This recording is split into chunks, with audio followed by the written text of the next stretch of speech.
Muito bom dia! Aos trancos e barrancos, o Jornal da Câmara vai começando. Na edição de hoje, 11 horas 31 minutos, a gente vai falar a respeito do leilão que a Dilma quer fazer com as ferrovias e com as estradas do país. A gente também vai falar sobre o dia D, a campanha de vacinação, tem as notícias do esporte e muito mais. Tudo isso a partir de agora no Jornal da Câmara, que está no ar.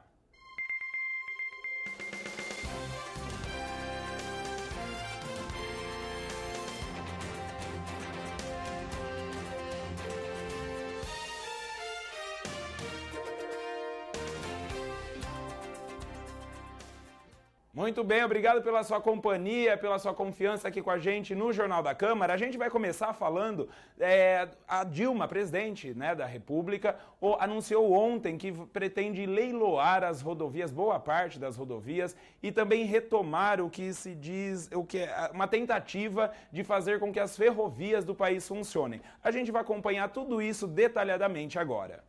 A presidenta Dilma Rousseff falou em dois momentos aqui no Palácio do Planalto. No primeiro momento, durante a cerimônia de apresentação do programa, e depois numa entrevista concedida aos jornalistas de mais ou menos 5 minutos.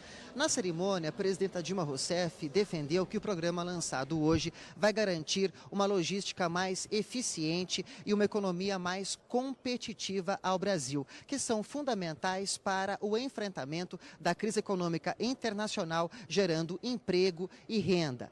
A presidenta Dilma Rousseff também defendeu que a parceria com os empresários é decisiva para acelerar o crescimento econômico e garantir à população o acesso a um serviço de qualidade. Ainda na cerimônia, a presidenta Dilma Rousseff afirmou que não está se desfazendo do patrimônio público para fazer caixa, ou seja, arrecadar dinheiro, recursos para o governo. Este tema foi retomado na entrevista coletiva concedida aos jornalistas. Ao ser perguntada se o governo estaria privatizando as ferrovias, a presidenta Dilma Rousseff defendeu que o governo está fazendo justamente o contrário, corrigindo os erros da privatização no passado, que praticamente inviabilizou este sistema de transporte no país. Nesta entrevista coletiva aos jornalistas, a presidenta Dilma Rousseff também defendeu que o programa lançado hoje vai reduzir custos para o Estado brasileiro e garantir um crescimento da economia de forma sustentada no curto, médio e longo prazo, em taxas de mais ou menos 4,5% a 5% ao ano. Acho que nós temos de retomar nossa capacidade de planejar na área de logística.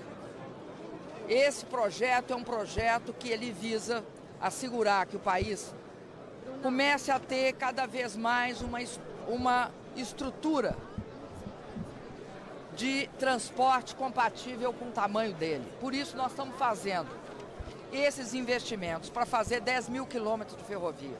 Um país continental que não tem ferrovia, que utiliza suas estradas para transportar, por exemplo, minérios, é um país que vai sucatear as estradas.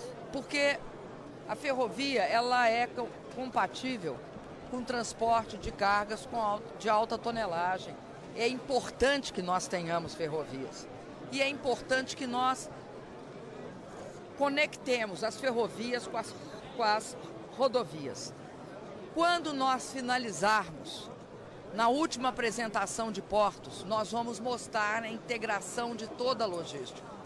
Porque esta apresentação hoje, ela faz parte de um conjunto de apresentações. Na próxima, nós faremos sobre aeroportos. Tanto os grandes aeroportos do país, como o fato do país necessitar de uma rede de aeroportos regionais. Eu hoje estou tentando consertar em ferrovias alguns equívocos cometidos na privatização das ferrovias. Hoje eu estou estruturando um modelo no qual nós vamos ter o direito de passagem de todos quantos precisarem de transportar sua carga.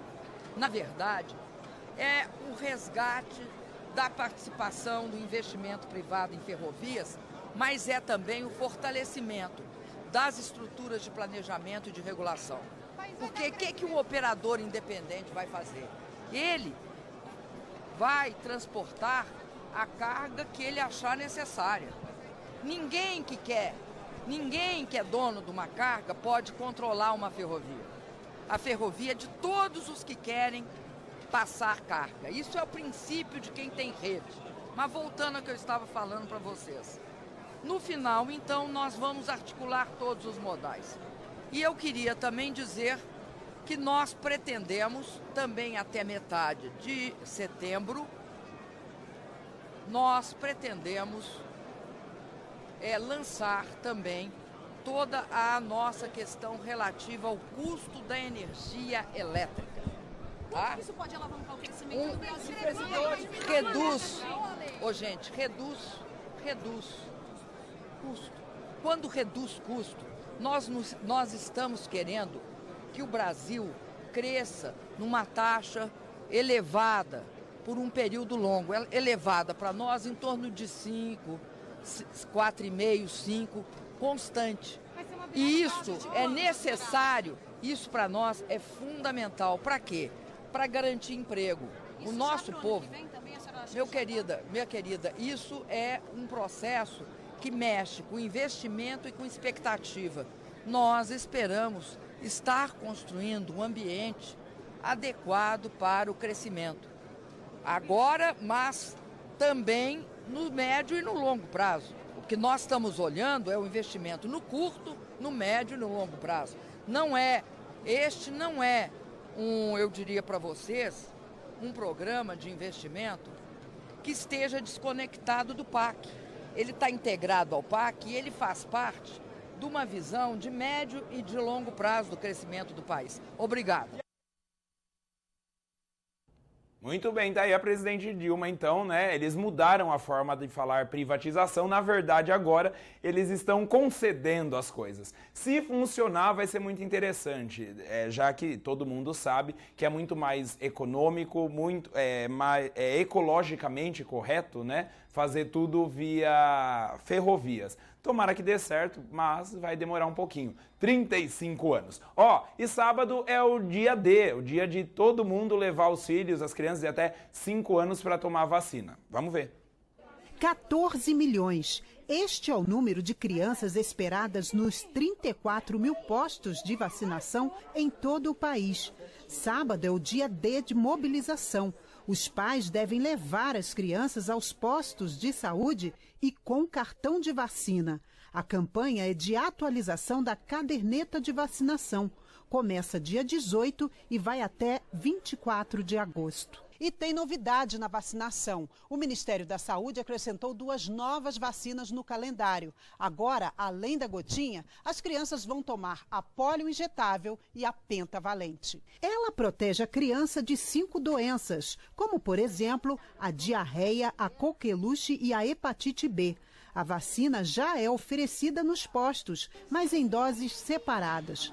Já a vacina polio injetável vai ser aplicada nas crianças de 2 meses e 4 meses de idade e é recomendada para os bebês que ainda não tomaram nenhuma dose. Mas a vacina oral, aquela da gotinha, continua sendo utilizada nos reforços, aos 6 meses e aos 15 meses de idade. Essa campanha é para fazer a atualização do calendário vacinal. Então a criança, o pai deve levar a sua criança, que lá vai ser checado quais são as vacinas que as crianças devem tomar, atualizar, aquilo que não é para tomar naquele dia, vai programar a data para tomar a vacina, para que a gente tenha o calendário vacinal completo das nossas crianças. Outra novidade é que os postos de saúde vão distribuir doses de vitamina A para crianças de 6 meses a 5 anos incompletos, nas regiões consideradas mais pobres do país. Foram priorizados estados do Norte e Nordeste e as cidades do Vale do Mucuri e Vale do Jequitinhonha, em Minas Gerais, num total de 2.430 municípios e atendimento a quase 8 milhões de crianças. A estratégia faz parte da Ação Brasil Carinhoso. É uma dose a ser feita de 6 em 6 meses, por isso nós vamos sempre aproveitar as campanhas nacionais de vacinação para fazer a mobilização e atualização dessa dose de vitamina A. Ou seja, a criança que recebe agora, quando a gente fizer a primeira campanha no primeiro semestre do ano que vem, ela já vai poder receber, ou seja, de 6 em 6 meses é a recomendação desse suplemento, que é uma gotinha feita durante a campanha. Muito bem, tá aí então esse é o dia D no sábado, né? Agora, dia 18. Lembrando, as vacinas vão ser dadas somente nos postos de saúde. Não vai ter posto volante pela cidade, já que é uma campanha de atualização. Ou seja, você chega lá com a carteirinha, faltou essa, no posto de saúde tem. Vamos falar rapidinho de eleições. Mais de 500 mil urnas eletrônicas vão ser usadas no país. E o TSE mostra pra gente como é que isso vai funcionar. Elas têm vida útil de 10 anos e nas eleições municipais de outubro atenderão os mais de 138,5 milhões de eleitores. No pleito serão utilizadas 501.923 urnas eletrônicas. Do total, 35 mil são novas, do modelo 2011, adquiridas para atender a demanda crescente do eleitorado. O restante são dos modelos 2010, 2009, 2008, 2006 e 2004. As versões 2004, 2006 e 2008 passam por atualização. A modernização se refere ao hardware. Os ultrapassados disquetes estão sendo substituídos por outra mídia, semelhante a um pendrive. Também está sendo feita a substituição dos cartões de memória contidos nas urnas eletrônicas, os flashcards, por cartões com capacidade maior. Com exceção dos equipamentos de 2004, as urnas que serão disponibilizadas para as eleições 2012 já contam com o leitor biométrico para a identificação do eleitor por meio das impressões digitais.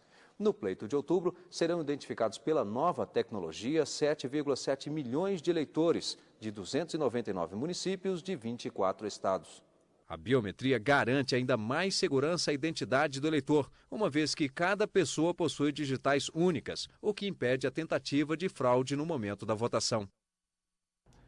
Aí, ó, agora a gente vai ver uma matéria também do TSE que, diga-se de passagem, é muito interessante. Eu mesmo não sabia que o embaralhamento dos votos acontece já dentro da urna eletrônica. Quer ver? À medida que os eleitores vão às urnas, os votos computados vão sendo embaralhados, de forma a ocultar a sequência e garantir o sigilo do voto. Dessa forma, é inviável saber em quem determinado eleitor votou pela ordem de chegada na sessão eleitoral. O sistema responsável por esse embaralhamento acaba de ser aperfeiçoado pela equipe de tecnologia de informação do TSE. Foram realizados testes estatísticos com base em técnicas estabelecidas internacionalmente. O resultado atestou a qualidade das sequências aleatórias geradas e dos métodos que impedem a dedução de informação para a reconstrução da sequência dos votos. A melhoria do sistema eleitoral que executa o embaralhamento dos votos foi um dos apontamentos da segunda edição dos testes públicos de segurança do sistema eletrônico de votação, realizado em março na sede do TSE. Na ocasião, cerca de 20 especialistas em computação fizeram ataques de alto nível tecnológico à urna eletrônica e indicaram o que poderia ser aperfeiçoado. Se identificou que o embaralhamento do registro digital do voto precisava de um algoritmo mais forte. Isso foi feito, se desenvolveu imediatamente após essa identificação e, após o desenvolvimento desse novo algoritmo, nós submetemos essa nova solução aos padrões do NIST, que é o Instituto de Padronização de Tecnologia da Informação americano, e ao um teste específico de aleatoriedade da informação, que é o Die-Hard. Ele atingiu todos os requisitos necessários estabelecidos dentro dessa padronização, dessa orientação de melhores práticas internacionais, e nós incluímos na solução que irá agora para as eleições de 2012. O sistema que embaralha os votos e os demais que serão utilizados nas eleições municipais podem ser verificados por partidos políticos e demais interessados a partir de 6 meses antes do primeiro turno. Após esse período, esse conjunto de programas, são assinados digitalmente num evento que nós chamamos de lacração. A partir daí, os programas, estão blindados e prontos para serem utilizados na eleição. Uma cópia é guardada na nossa sala COF e outras cópias são distribuídas para os regionais instalarem nas urnas eletrônicas. A título de curiosidade, essa informação é bastante importante. Eu mesmo não sabia que, por exemplo, os votos eram embaralhados. Ó, vamos fazer o seguinte, a gente vai para um rápido intervalo, na volta tem as notícias do esporte, é um instante só.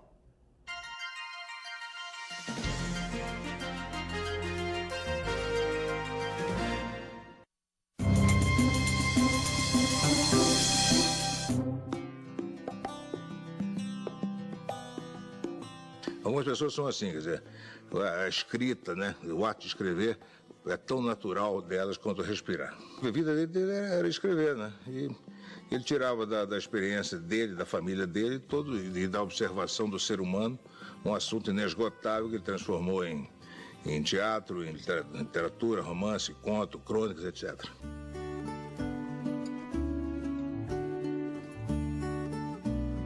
Quando ele tinha 11, 12 anos, ele fazia um jornalzinho infantil que já era provocador, polêmico, né? Depois, com 13 anos, começou a carreira dele de repórter de polícia no jornal do pai dele, né? E ali ele tinha, né, quer dizer, um permanente contato com a tragédia diária, ou a pequena comédia diária do ser humano, né? O jornalismo foi uma influência fundamental, né, não só no teatro, como em tudo que ele fez, né? Literatura, romance, conto, etc.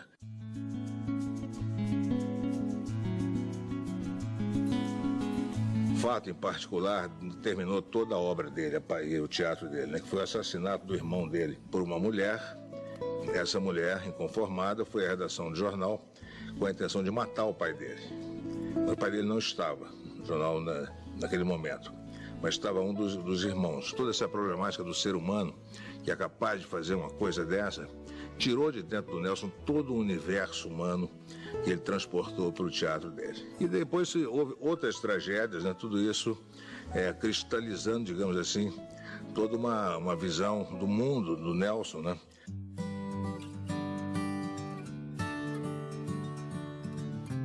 Quando depois de passar por muita experiência desagradável, né? De censura, de perseguição, de desapontamentos e tudo, ele mudou o teatro dele a partir da peça Falecida.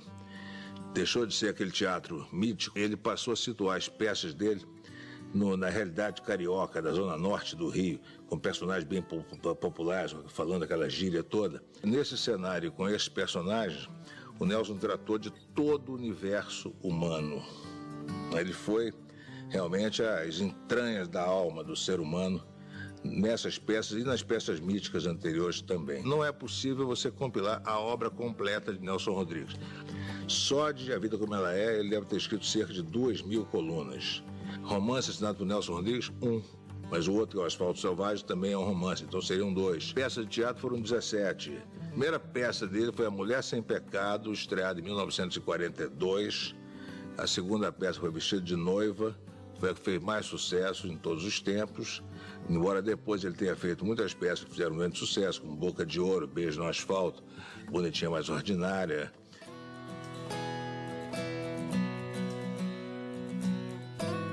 Vestido de Noiva foi um sucesso monumental. A crítica, né, o público, todo mundo se curvou diante de Nelson Rodrigues.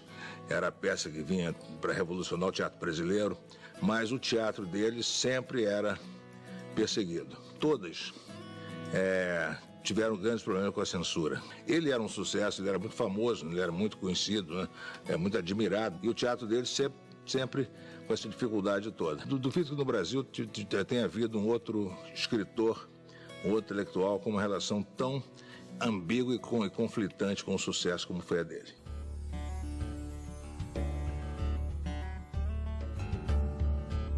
Algumas pessoas achavam que ele era muito ignorante, que ele não lia nada, né? Não é verdade. O Nelson lia bastante. Acontece que ele lia quase sempre os mesmos livros, né? Ele dizia que o pior analfabeto é aquele que tinha lido 40.000 livros. Ele era um leitor de Dostoiévski, do Eça de Queiroz, do teatro de Eugene O'Neill. O principal palco de Nelson Rodrigues talvez não tenha sido o teatro, e sim a redação do jornal. Ele ia almoçar todo dia com os amigos, ele descia frequentemente do jornal para ir tomar cafezinho na rua. Todo mundo chegava pro Nelson, batia nas costas dele. Oi, Nelson, e aí, não sei o que, aí, o Fluminense? Ele dizia, o caprichando, o Fluminense está caprichando. E ele chamava essas pessoas que eu abordava na rua de desconhecidos íntimos. Ele era um homem muito sociável e tinha essa coisa de achar que o amigo era sagrado.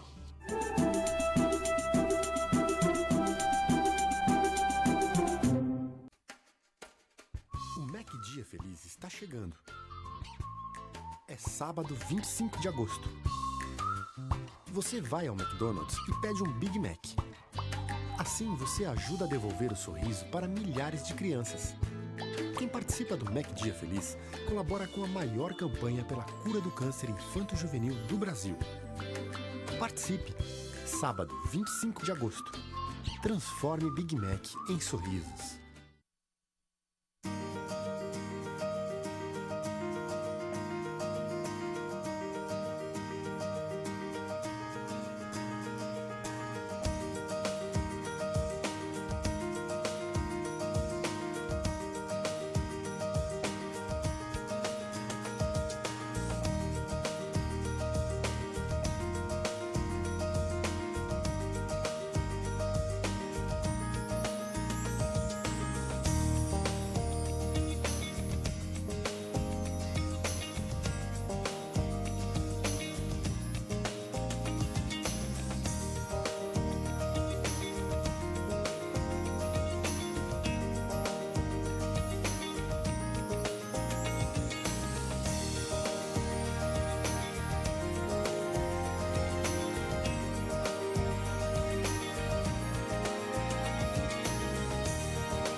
Muito bem, Jornal da Câmara de volta. A gente viu aí, né, a vinheta em comemoração ao aniversário da cidade, já ontem fez 159 anos.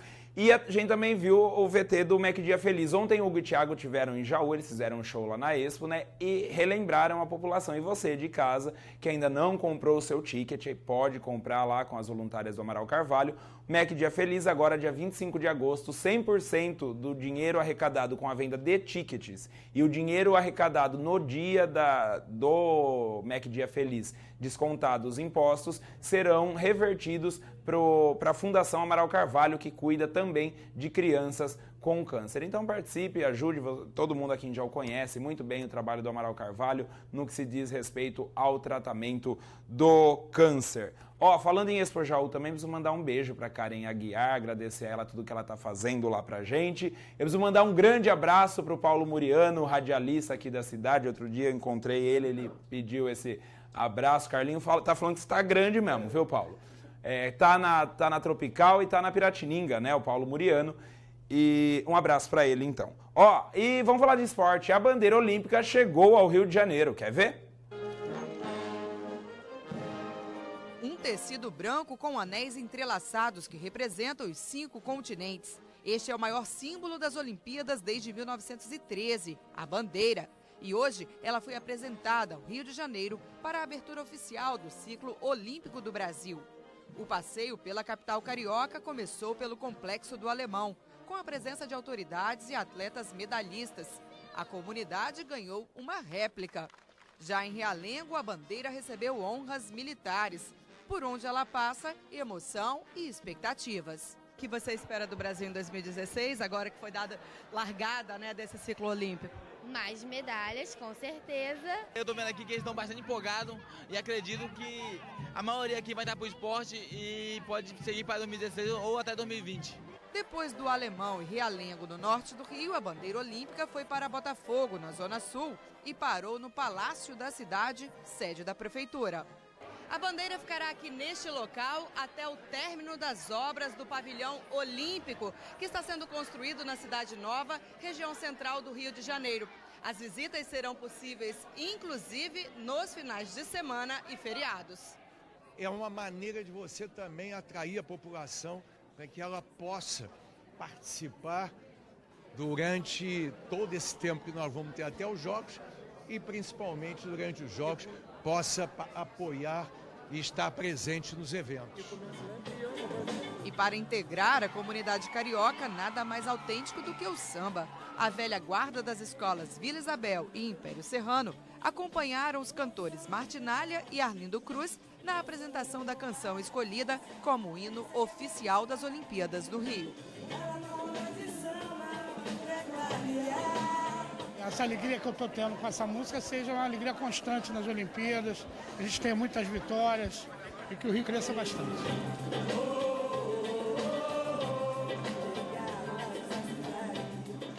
Tá aí, então, a recepção da bandeira olímpica. Chegou cedo, né? Podia já estar vindo com boa parte das obras prontas. Ó, eu esqueci também de mandar abraço pro Galazini do Jaú Mais e a Fátima, né, do Jaú Mais, o Kaique Canato do Jaú na Balada, o pessoal que tá sendo parceiro, toda a imprensa de Jaú trabalhando junta lá na Expo Jaú. Ainda falando de esporte, teve rodada do Campeonato Brasileiro. Vamos ver os resultados.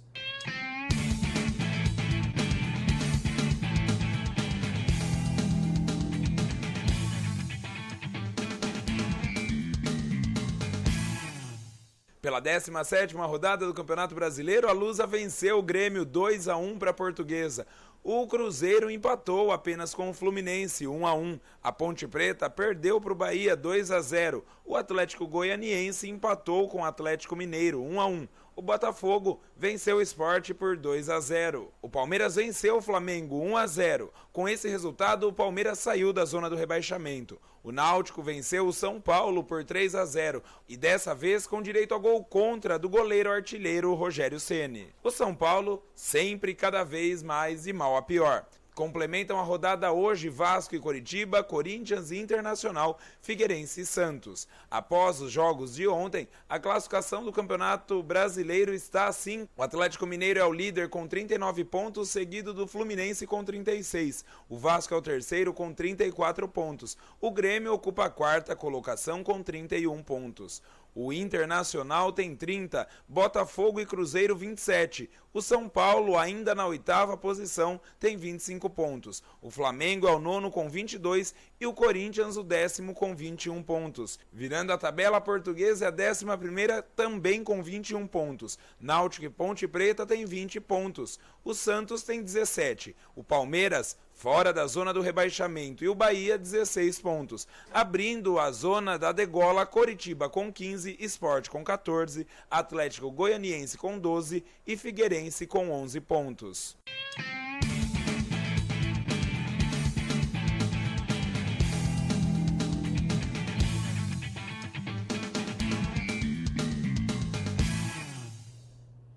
Ó, sem esquecer que eu sou o São Paulino, mas o Rogério Ceni fez o que faltava na carreira dele, um gol contra. E como disse o Carlinhos, aqui o Carlos Martins, né, tá na hora de parar, o cara precisa reconhecer. Ontem também teve jogo do Brasil e da Suécia, né, afinal de contas vão demolir o estádio onde o Brasil foi campeão em 1900 e Guaraná de Rolha, 1958. Quer ver só? Vencer era uma obrigação para superar a derrota na final dos Jogos de Londres. E foi aos 31 minutos do primeiro tempo que Leandro Damião aproveitou um passe de Neymar e de cabeça fez Brasil 1-0. O time de Mano Menezes administrou a vantagem e no segundo tempo ampliou com Alexandre Pato 2 vezes. Aos 38 minutos e aos 40 na cobrança de um pênalti. Resultado final, Brasil 3, Suécia 0. E se a partida serviu para acalmar os ânimos na equipe brasileira após o vice-campeonato da Olimpíada, para os suecos o confronto teve um ar de despedida. Foi o último jogo entre seleções no local, palco da semifinal Brasil e França e também da final da Copa do Mundo de 58, em que o Brasil venceu os donos da casa por 5-2 e mostrou ao mundo os jogadores Pelé e Garrincha. O estádio Rassunda, que foi construído há 75 anos, será demolido e dará lugar a um conjunto de prédios comerciais. Muito bem, Pato e Neymar fizeram os gols do Brasil. E como... Pato e Leandro Damião fizeram os gols do Brasil. E como com passes de Neymar, obrigado, Cláudio. E como disse a Val, o Brasil manteve, né, ganhando jogos com pelo menos 3 gols. Só quando precisou, não fez os 3 gols, né, quase tomou 3 e acabou perdendo o título, que ainda não tem, um dos títulos mais importantes do futebol. Pessoal, essa edição do Jornal da Câmara vai ficando por aqui. A gente volta a se encontrar amanhã, sexta-feira, 11h30, ao vivo. Lembrando que hoje na Expo tem Pirata Roots, tá bom? Boa tarde pra você, até amanhã. Tchau!